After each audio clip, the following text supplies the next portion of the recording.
following announcement has been paid for by the New World Order.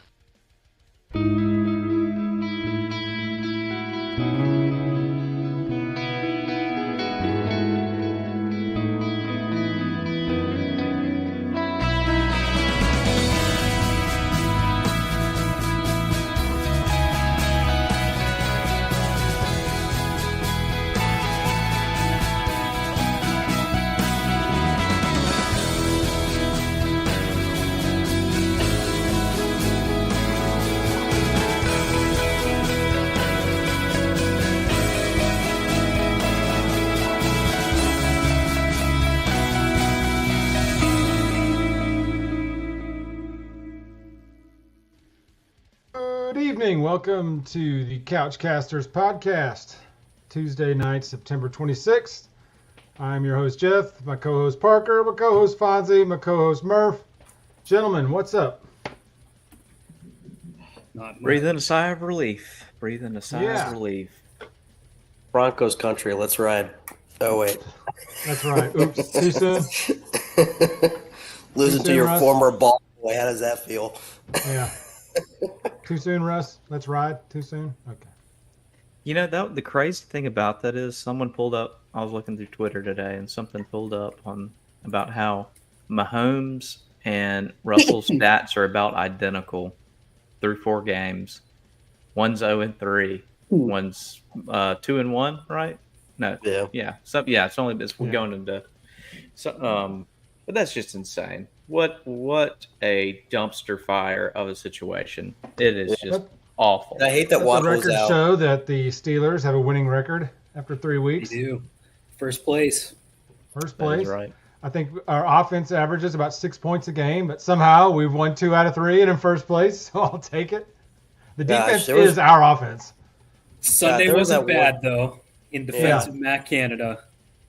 We tried something new. We ran play action, and it worked. Thank you. You know, there's a lot of similarities between the second halves of the Steeler game and the Alabama game in terms of blocking schemes, in terms of plays, in terms of thought process. It really shocked me at how similar the second halves were Saturday and Sunday night. So that's a good question. I've got to ask you Steeler guys out there. What was with the change? I saw the movement. They moved Matt Canada to more of a quarterback-friendly role. Was that a bunch of hoopla? I don't know. Tell me what's going on with that. I think that's garbage that someone made up and threw some crumbs to the media, and they just ran with it. There's no way that Matt Canada was not working hands-on with Kenny week in. Okay. I mean, look at Kenny's play. You can tell Matt Canada's got his hands all in it. Yeah, exactly. I mean, that's how I feel. When I saw that story, I was like, what is he doing now then? There may have been a conversation. That's what I think. Yeah. Kenny may have approached him and say, let's mix this in more. Yeah. Just normal stuff over the course of a season. I don't think there's been some drastic change. I hope so. Somebody needed to tell Matt Canada to do something different. Hey, I can tell you this. At least I think Matt Canada would have run the ball on a 1st and goal at the 1 when you get the ball. I think he would have been like, all right, this is pretty simple. You're giving Matt Canada a lot of credit there. I don't know. I don't know many people. Normally that's where the jet sweep for a 6-yard loss happens on the goal line. Or we do run the ball. It's just Najee's lined up 7 yards in the backfield, and there's 6 people before he gets to the 1-yard line. Before he gets that's exactly what it was. Oh, man. Yeah, so this game Saturday, back to the Bama game, was definitely a tale of 2 halves. I was in attendance. It was brutal hot. It was brutal hot. Never got any shade. I watched the shade come throughout the game. It was coming towards me, and then the game ended, and it never got to me. So we did have shade on the walk back to the car, so, hip, hip, hooray. But it was definitely a tale of 2 halves. The first half, we looked like a 3A high school team with a new head coach.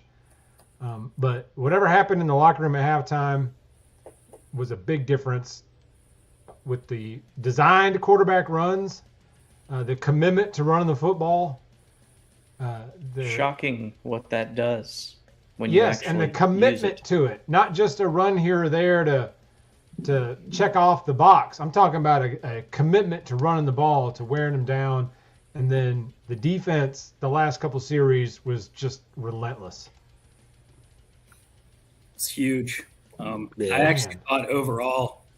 One sec. Sorry, I had to clear my throat.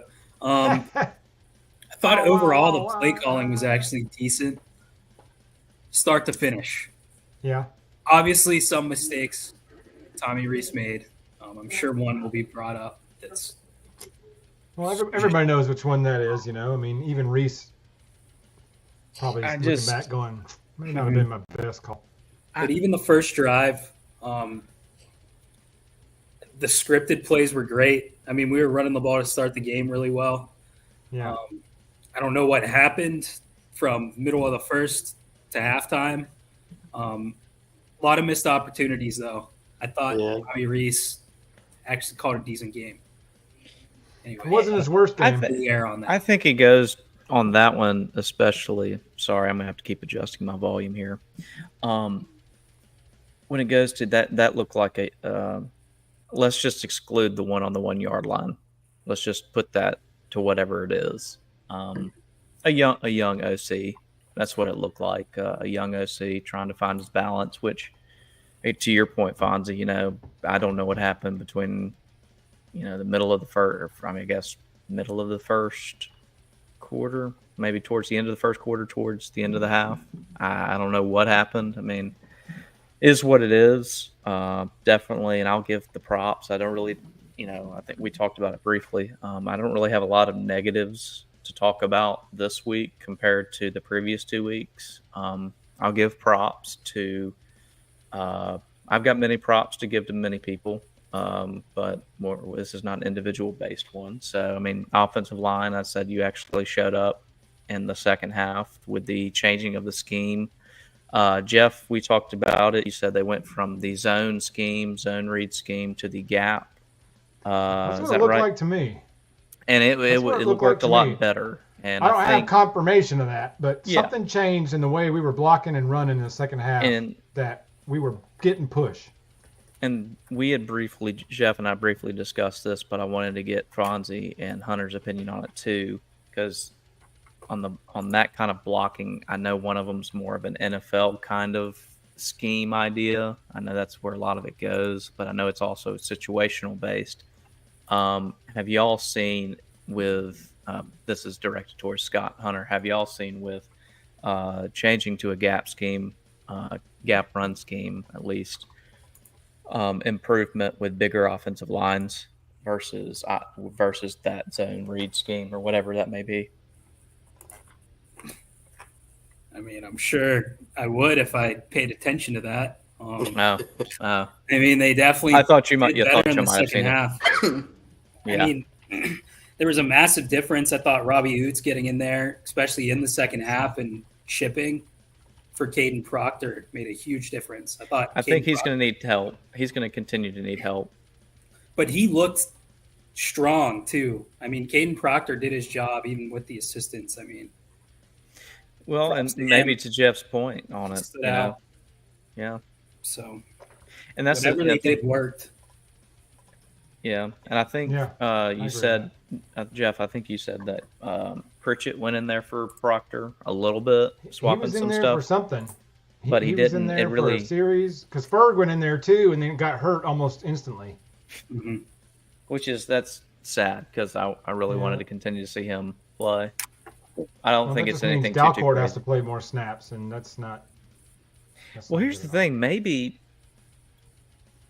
I don't know Bob's philosophy on his blocking either, and I know this offensive line coach, which I think was completely just in over his head as far as being he hasn't shown me anything yet. Could be eating crow by the end of the season on that.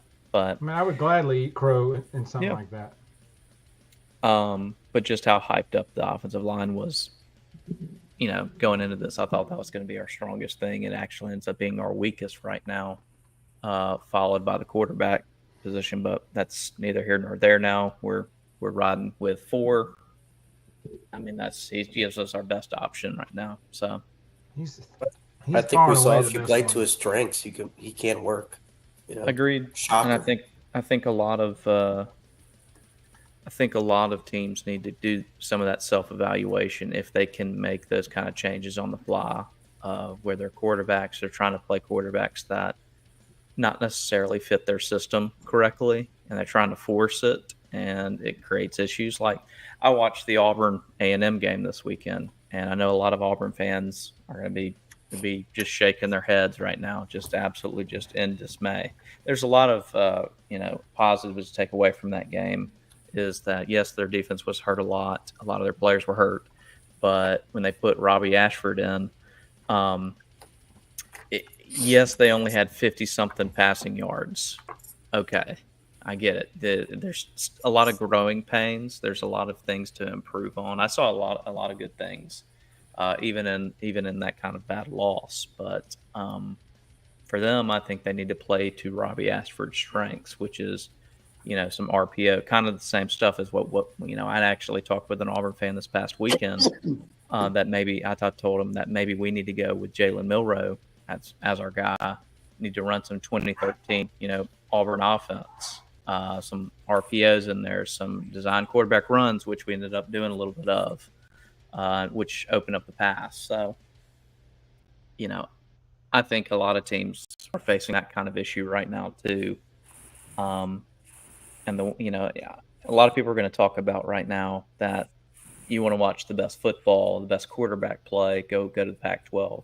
And I agree and disagree to it. Yes, they've got, Caleb Williams. They've got Michael Penix. They got Bo Nix. They got Cam Rising with Utah, although he hasn't played any this year. They've got a lot of good guys out there. But, again, those defenses, I don't know if they're even to the standard. I mean, the Big 12's shown me a lot this year as far as defensive play. So, with this being last year of the Pac-12, if you want to watch quarterbacks just put up numbers, go watch the Pac-12. So next year, is the Pac-12 going to be nothing, or is it going to be like the Pac-2? Is it still going to be technically a conference? Right now, it's the Pac-2. It's the Pac-2 right now, but I think they're in talks with the Mountain West or one of those other conferences to do some kind of combining. Just absorb them. Yeah, but see, the thing is, like with it being the Pac-12, like the Pacific, that conference in itself, it's all about money numbers now. Who's going to get what? Who's obviously Oregon State and Washington State. I think from that, if they were to absorb into each other, I mean, obviously they're going to be the biggest money pullers, viewership wise, bringing into those if that were to happen. But I don't know. I don't think it could stay as a Pac-2. I mean, the whole idea of the conference champions with the 12-team playoff next year. Would they split into divisions with the Pac-2? I guess get a share of the title each. Championship game. We know you're guaranteed a spot in the conference championship game. And an automatic CFP bid. That's it. They found the loophole. I think the name changes, obviously, if the MAC and PAC join. Will be like, I don't know, be like what everybody was trying to make earlier, like last year, the Allegiance or something like this. I don't know, some kind of the Allegiant Conference, which would bring that up to, I don't know. With it being that situation, there's still a lot of what ifs, and a lot of people are like, I don't know. And we're less than a year away from this being in play, if not even. So we're actually less than that. We're 7 months away from football season ends in 4 months. So got to start planning. Got to figure it out. Seeing the SEC next year without any divisions. Yes, but I think it's due time, and it's needed. I haven't been a fan of the divisions since ever. I just hope we, and this is me being the biased person, I just hope we go out winners of the West, even though nobody. That sounds very like sorry of me coming from a Bama fan. Oh, you care about winning your division? Yeah. I mean, when we Florida and us were the ones who created all this basically back in 1992. So we did the first one. We should be the one that did it. I mean, you have to win your division to. Yes, to definitely Atlanta. got to win the division. We can't Even even though look that- ahead there. Conference championship games are taking less and less meaning, especially with a 12-team playoff. I'm not sure how they're going to keep those around. Yeah. Yeah. I mean, they keep adding all these games, and I'm like, you gonna have college kids playing like 21 games, 19 games in a season for a college kid? Yeah. That's a lot for pros. That's why pros don't Yeah. do it.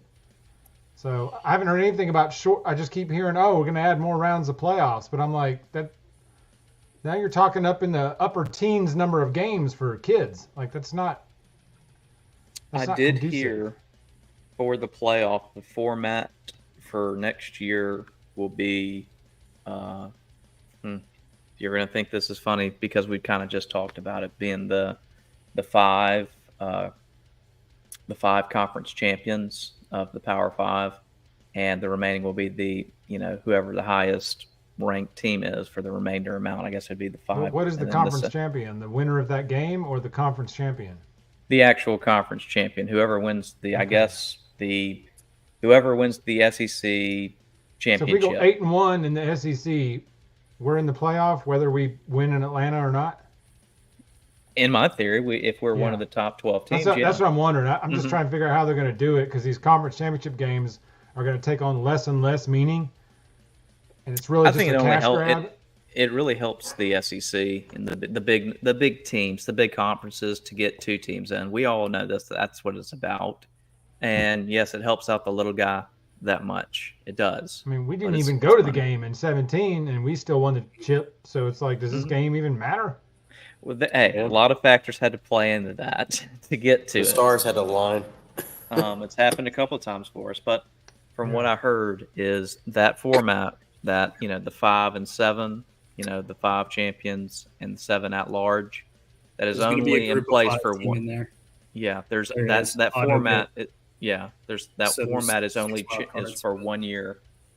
I did Is hear that like that today. Cincinnati, group of 5? Is like the Cincinnati bid to the playoffs? And they get Cincinnati, knocked out but first they're- year? Tulane, I people mean, they're like Big that. 12 now, so Yeah, since yeah. you But won't I be mean- able to do it again. But But I mean, that's what I was talking. But that kind of that group of 5 is what you're talking similar about. to how they get level. an auto Yeah. bid now, it's one of the New Year's 6. Gotcha. Same concept. All right, that makes sense. But yeah, they said that concept or format is only like legally written in the contract. That format is for 1 year. If it works, they'll probably continue it. If not, who knows? They might do the 5 power conferences and 2 group of 5 champions. I don't know. I mean, there's a lot of ways you could go with it. I mean, if you put the automatic qualifier for the American and the MAC or the American and Sun Belt, who get automatic bids into the playoff, you're gonna be like, oh boy. Because I mean, Tulane last year, they would have broke some hearts. All right, they would have broken some hearts big time. They played big time ball. So, been interesting to see. I don't know. It's going to be different. No CBS, no divisions. Expanded playoff. No clue what's happening with the conference championships. I mean, it's going to be wild next year. I mean, a whole uncharted waters for all of us next year. Even though some of us were around for pre-divisions, but I mean that's all we ever really know now is the East and West. Divisions. Mm-hmm. That's just become something, and I just still think that game is really kind of meaningless, other than to put a SEC championship notch on your wall. But it's not And a I game think you that'll- have to win. If I you think had a it good eventually season. could go to that situation. Whoever, I don't know. It's very interesting to It's the think same about. deal in basketball. I kind of don't like the whoever gets hot wins a conference tournament gets an automatic bid. Even if you have a crappy record, if you get hot and win 4 games over a weekend, you get an automatic tournament bid. See, I don't like that. I think it should be more regular season centric than giving up spots to teams that should be in in place of a team that got hot for 4 days. So, I mean, I guess I have to think about it as, do you think it should just be the top 12 ranked teams? I mean, ideally, but then what rankings do you go by? Coaches poll, AP poll, Exactly. BCS formula. How do you get the 12 teams? Because number 13 and 14 are going to be pissing and moaning that they deserve to be in over 11 and 12, no matter who it is. I think it should go to probably obviously there's multiple different polls, multiple different voting avenues on that. So I think it should be maybe a conglomerate or a conglomeration of all of them together. If it's 3 out of 4 polls mark you in the 11 and 12 spot or whatever, and that's a 75%, and that's the way you go. I don't know.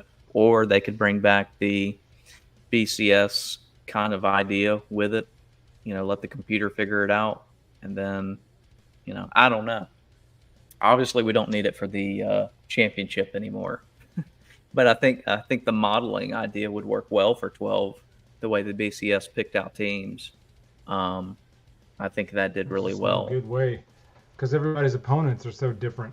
Mm-hmm. I mean, Georgia's number 1, 4-0, and their toughest game is against, Faulkner Tech. But like we talked about earlier, Parker, because they're number 1 last year, then they're number 1 this year, which has nothing to do with last year. But it's like, how can you win 2 championships in a row and not be number 1 when the season starts? It's the recency bias. Yeah. Which lends to my argument, or like you said last week, Fonzie, that rankings shouldn't even come out till week 7 or 8. Yeah, and I'm going to say we preseason favor rankings are crap. They just they control too much later on in the season. We favored a lot from that too back in the day when 10, 11, 12, 13, 14. I mean, we were in that same boat. Maybe we had a lot of that recency bias when we would lose a game and only drop 3 or 4 spots when we probably needed to drop 5, maybe 7. I don't know. But maybe that had to play in it. But yeah, I agree with it. I think that has a lot to do with it. But yeah, there's no perfect way. I mean, it's stupid because if you beat a top 10 team in week 2, because they were ranked in the preseason, and then at the end of the year that team is 2-10, then they're like, well, you beat a top 10 team, but they were terrible, so you don't get credit for it. Yeah. So, well, they shouldn't have been in the top 10 because they had they had 70% different players than last year. So why were they ranked? Because how they finished last year with a whole new team. See, it doesn't make sense. But ESPN and the networks have to have something to talk about. So it counts in your record too against ranked teams. So you can play a ranked team every week. Yeah, they could all finish outside the pool. They can all be under 500 at the end of the year. So yeah, I mean, it's like I can't stand the stupid preseason rankings. It's like when they do the college football bracket show in week 6. And we have 8-9 more weeks in the season, and 3 of their top 4 will be all teams that play each other in the next 2 weeks. And it's if they started now, Bama, LSU in the semis. I'm like, well, they play in 2 weeks, so one of them will knock the other one out, so it doesn't matter. Yeah. God, it drives me nuts. And then ESPN hypes it like it's the Super Bowl, like the first week of the college football playoff reveal. And it's none of these 4 teams are going to be anywhere close to it at the end, except maybe the top team. Yeah. Maybe. But how can you do that with 8 weeks left in the season because they're bored and they need something to put on TV? It's all marketing. And it's all about viewership. We'll jump on it all day, and then it'll give fodder for the next day, water cooler talk for the next day, just something to talk about. But Colorado, I'm going to go all the way. It was 19. It was the first 4 weeks of the CFP show was Bama LSU were 1-2 in the projections. And I'm like, they play each other in 3 weeks. So one of these 2 teams is going to be out. So what's even the point of having them both in your top 4, when they still have to play each other? I mean, it's stupid. It's clickbait. That's all it is. Yeah. Viewership. It's all about numbers, man. It must work. They must churn in a bunch of viewers because they do that crap every year. Well, I'm just trying to find out. They were talking about how the Colorado State game, not this past weekend, but the week prior, for that time slot was the most viewers. that Yeah, anybody had 12 and a seen. half, like 12.5. I was I think like, it good got on the God. Nielsen. And all these people, I call them, they're not even bandwagon fans now. They're the casual fans that just join to see Dion or see Taylor Swift, like with Travis Kelce and everything. People who have no freaking idea what any of this is about, and they'll look at us and be like, "Oh, y'all take it too seriously." Well, you know what? Maybe if you actually took some time to get involved and watch the sport, you might like it instead of just hoping that Taylor Swift comes there and looks at it. I don't know. I'm a little irritated with all of that, but such is life. But no, for the casual fan to watch, to jump on the Colorado bandwagon. I mean, I understand why. I get it. It's the flashy new thing. But I mean, they're going to be tested. They got whipped by Oregon. They play USC this weekend at home. I mean, they got the reigning Heisman Trophy winner from last year coming into town. I mean, and that defense, I mean, I've heard that Travis Hunter really wants to play this week. I don't know if he will. I don't think he should. I can tell you that. I don't think he should for his benefit. But even if he does, I don't think they win. I don't think Dion would even let him, to be honest. That's good on Dion then, because that kid doesn't need to play if that's that kind of injury. Give him time. If it's worth it at the end. Obviously it's not the pros, but players are getting paid right now. So it's a little different than I would have said, 4 years ago, 5 years ago. Be like, well, if the season's in jeopardy, no point to play him. Well, now if you're getting paid, you kind of need to go play if you're making money off the name, image. That's kind of the whole idea. But yeah, I don't know. It's this. I think Jeff, you and I talked about it too. And I don't want to keep taking up all the time, but I don't think there's a dominant team in college football this year. At least we're going into week 5. From what I've seen now, I could in 3 weeks, 4 weeks, I could be again eating crow, as we say. I think Scott did that about 2 weeks ago. There's just nobody. If I had my ranking right now, Texas right now would be number 1 because they're the most all-around team that I'm seeing. They're good in all phases of the game, but after that, I mean there haven't been any really impressive wins this year, really yet, because nobody's really played anyone. And I'll Texas came into Tuscaloosa and beat an average Alabama team.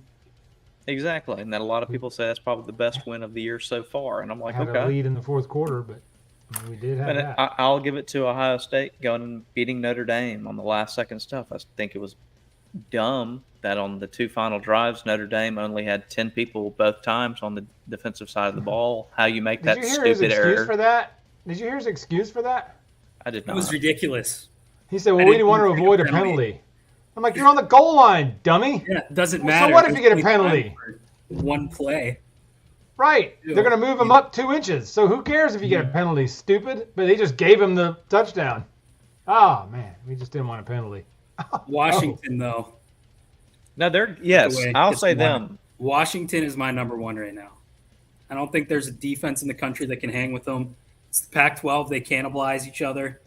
In 6 weeks, they might not be where they Penix, are. right? Michael Penix, the quarterback. Yes. I mean, they're electric. Washington. And see, if you haven't watched them, watch them. Who's the Washington coach? What's his name? Is he the one that took over for Peterson? Yes. That's his second year. Okay. The little fact about Penix, if I'm not mistaken, he played it and started at Indiana when it was all said and done. Was that right? I think he played 4 years there, or 3 or 4 years there. Because he's been at Washington. This is his second year, so I think Because I remember I was like, this guy's there.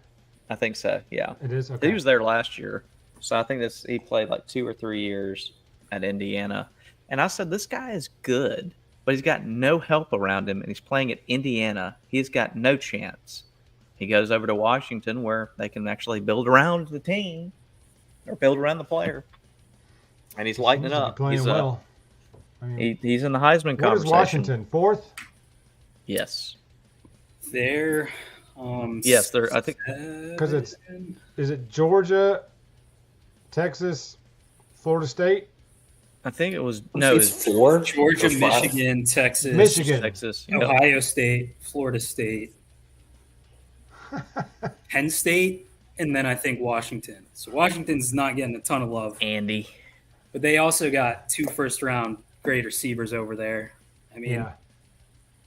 they're going to put up points. It's They're going gonna to be be in the hard mix. for a lot of teams to hang with them. Well, that's what I was saying about When does Florida USC State play? is they've got that wide receiver who's like 6'7", 240. And I said, none of our DBs could stop that. All right, that's just a hoss. He just comes out there and just messes with people. He's playing with you. I mean, Dallas Turner would be in charge of preventing that. He would have to I hope so. He'd have to Can get cover him nice. Can he cover him But one man, on one? which he and Braswell played great Saturday. I thought They did. Jihad Campbell filling in for Lawson was incredible. I didn't notice this. I didn't notice Didn't skip a beat. missed a beat at all when he came Mm-hmm. in. From All calling three the of them defense, inside. Blackshear too, like Tresman Marshall. Trez, yes. I mean, And with Lawson being out probably for a couple weeks with a bad ankle, the fact those guys have played a lot of snaps, really, I mean, it's not going to be. I mean, losing Lawson sucks, but it's not going to leave like a gaping hole in the defense because these guys have gotten a lot of snaps behind him. And If I there was was very a- impressed with Campbell. If there was a position to get hurt at, and I don't wish any kind of injuries, that's just not how I am. But if we were to get hurt at one position, that was one that we could risk it. At least one, maybe two, just because of the experience and depth that we had. Jeff, you and I talked about it a little bit maybe yesterday. Could have been a little bit yesterday. Campbell's ceiling is way up here. This guy, he looks the part. The guy, he runs the part. He's a freshman, right? Is that right? He's a freshman. So I think he's a redshirt freshman. he's a He was redshirt last freshman. year. So yeah, this guy's got it. Now, Tresman Marshall, I know he's the transfer from Georgia. I don't see his ceiling as high. Now, I do think that he will play one day in the league.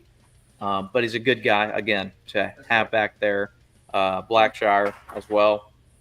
I think we're going to be just fine there as long as we can keep playing as a group, as a unit, and play smart football. Just play smart football. I mean, Turner did do jack squat for 3.5 quarters, and then had like 3 sacks and 2 tackles for loss and a forced fumble in the last 2 drives, and totally took the game over. And then Malachi on that blitz on 4th down, it just blew up Jackson Dart. Like, that was such a beautiful play call. I was so happy when I saw that because Malachi's back, baby. I mean, he's been unreal. he's freshman Malachi. Terry and Arnold too. Yeah, To him, give he's a flowers guy that I think dude. A lot of people kind of split on. Really good in run support all the time. Yeah, Shaky in coverage. He's very handsy. Saturday, he was a lockdown physical corner. I mean, he had technique. Yeah, he was excellent. I mean, We can get found that. the ball, swatted away, used his arm. I mean, perfect technique. He was great. Kool-Aid, Couple of times. great as always. Whole Yeah. defense. I mean, Tim Keenan, he had a game, He had a game. and he's just a rotational piece. Yeah. But, I mean, That was great seeing him in there. Tim Smith had a good game. mhm. Like I said, Jihad, that hit he put on Dart, knocked his helmet off. That was awesome. Yeah. What about that was- Jaheim that was Modis? fantastic. Is he back from injury yet? Yeah, Or he is played. He did. He played Okay. Saturday. Well, always helps to have another body on The defensive only one we line. missed Saturday was Lawson after he, rolled his ankle or whatever. But Caleb Downs played fantastic. He had some great coverage plays. He made some tackles in the running game. We did have a couple of busts. 4th and 23. If you get your linebacker one-on-one on a wheel route with their tailback, the guy runs a 4.3. It's no match. I mean, Trez had no chance if Dart makes a good throw, and he did, and they got a first down on that. So, I mean, that was a bust, sort of, but that's a mismatch all day. If Trez is guarding their fastest player, we're going to lose that every time. Not Not because Trez ain't good, but that's just a mismatch. Hmm. And that's what that play was. Yeah, total mismatch. Which but they got the first down, but we stood up after that. Wasn't like he took it and scored and brought them within 7, and who knows if they get within 7, who knows what happens. But I was really impressed with the defensive intensity, speed, ferocity. Like I said, those last 2 series, man, they just destroyed Ole Miss's offensive line. I mean, Turner's just. That's the guy we've been waiting to see. That's the guy we've been talking about in the preseason. And in our shows, we were going over the rosters. And Dallas Turner, man, it was all about DT, the new DT. I won't put up stats like the original DT, but the new DT, it's like, you can be a game wrecker. And he did. Those last 2 series, he was almost unblockable. They were getting off the field on 3rd down, too. Braswell was just flying too. Always. Yeah. And that was a huge issue under Pete. 3rd and 8, 3rd and 9, couldn't get off the field. Couldn't get off the dang field.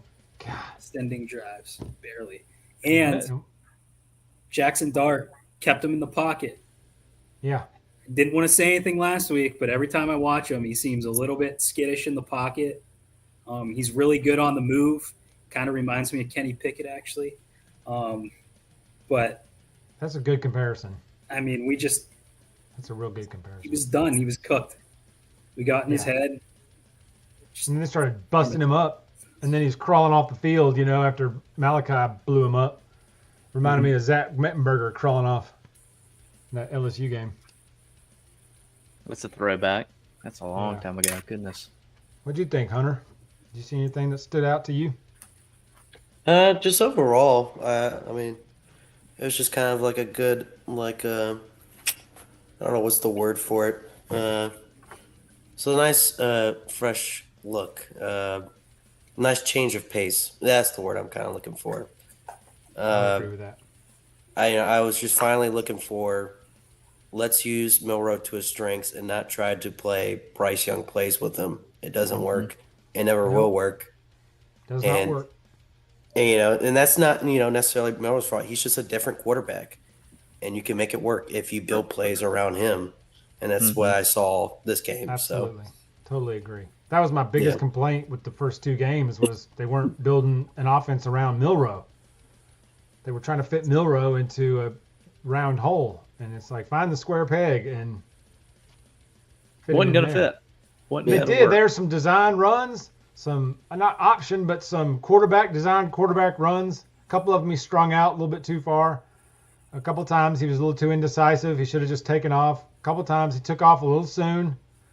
But there were several times where the line gave him a pocket. Yeah. Even that deep throw, he hung in long enough to take a shot, but he had to have enough protection for Hale to get deep. And even on that deep ball to Burton, that was a fantastic catch.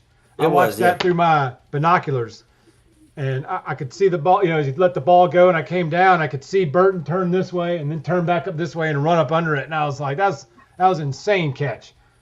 Didn't get talked about a lot because it looks easy because you just got to basket it. But he had to turn one way to find it, turn this way to readjust, and then slip right up under the defender and make the catch and hang on to it.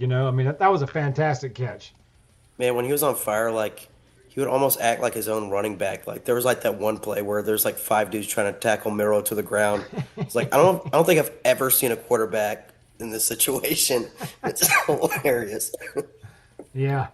And the place went nuts when he was down and then he got up after the touchdown and came running out, pumping his fists and stuff. The whole stadium went berserk. I think that's a huge confidence builder for him too, because had some of the same struggles he's had every game. Yeah.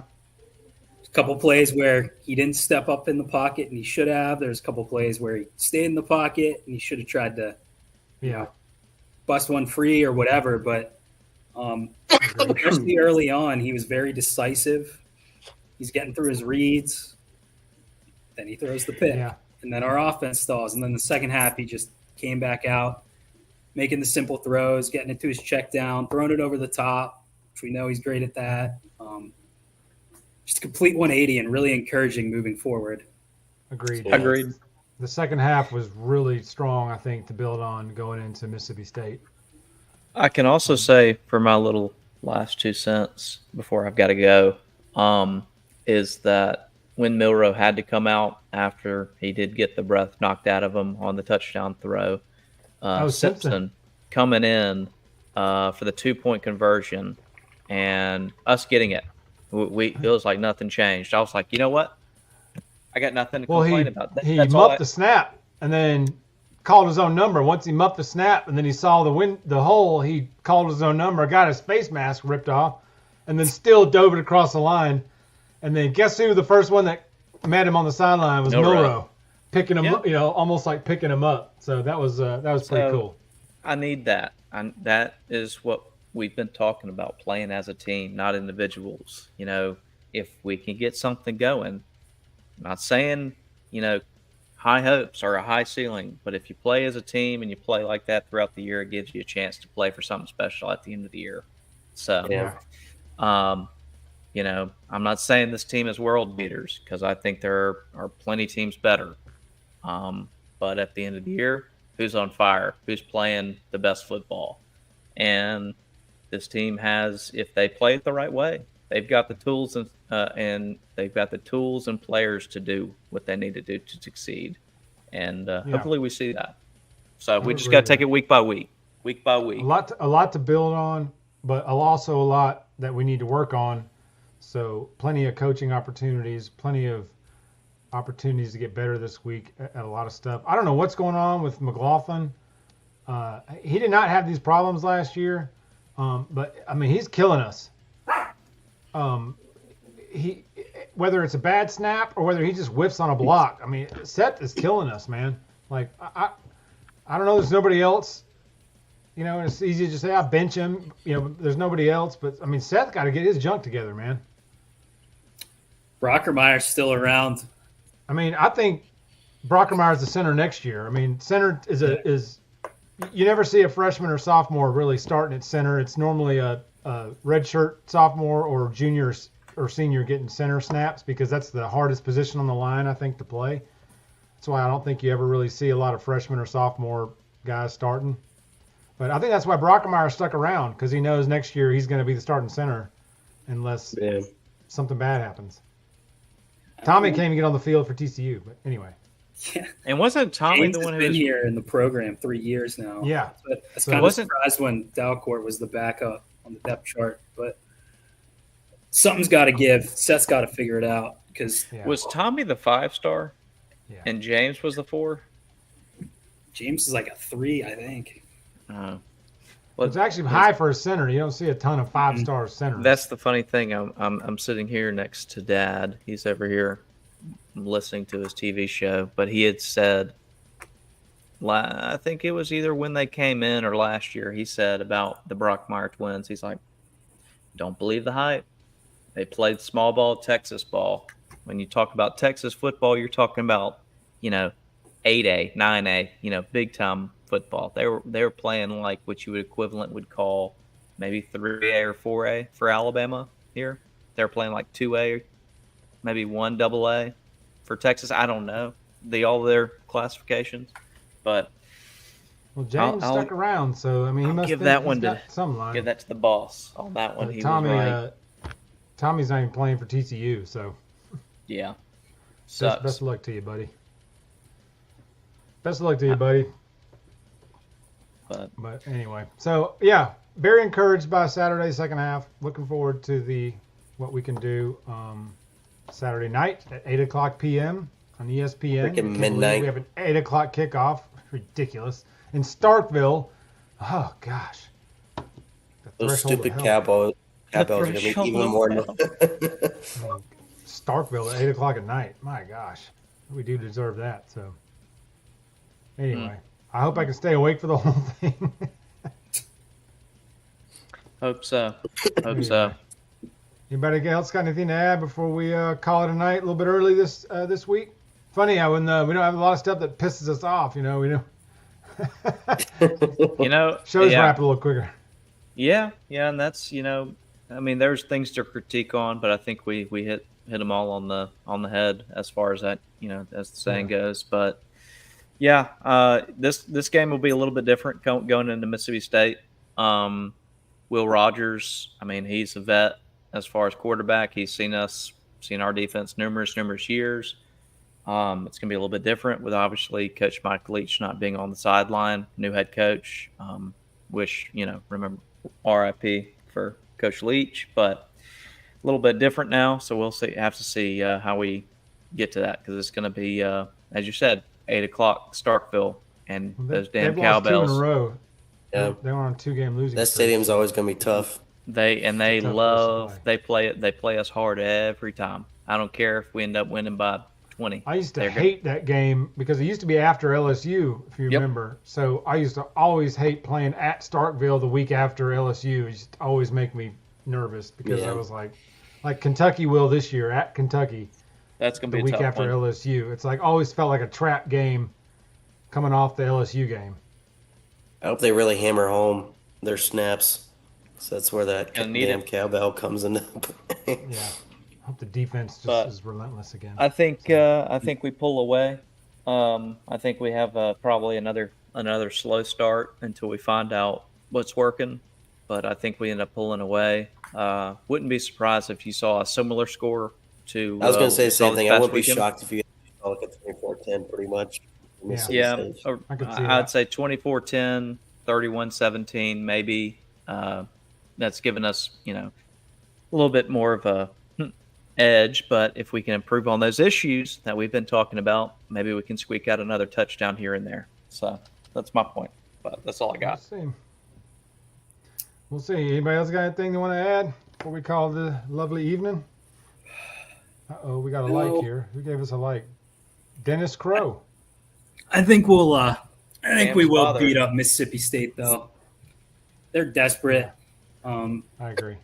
Every time they've played us with Will Rogers in this air raid scheme, which they've gotten away from a little bit, except they've kind of gone back to it because they've been behind so much. But yeah, it's a lot of underneath, short, quick passes with some stuff mixed in down the field. But yeah, I think we'll do our business. Like our pass rush will hopefully eat them alive. I know their offensive line is struggling a little bit. So, well, if they're doing a lot of that quick stuff, we're going to have to rely on some coverage too.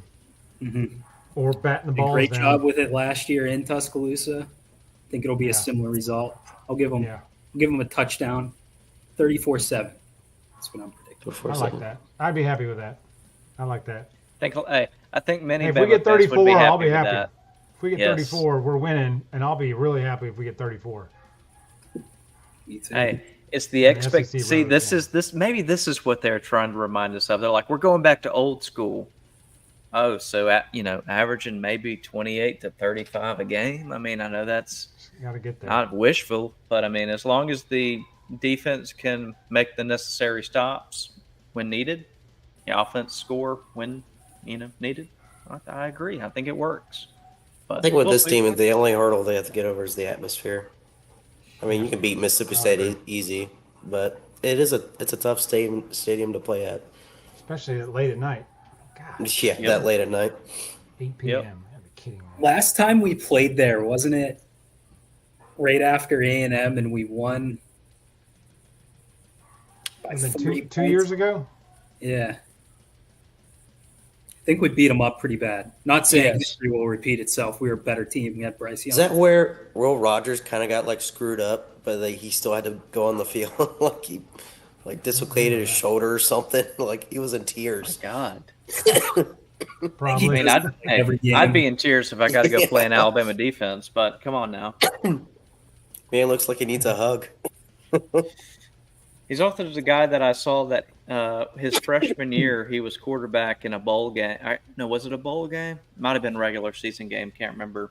And he goes and tries to get some extra yardage and jumps to get it and gets helicoptered.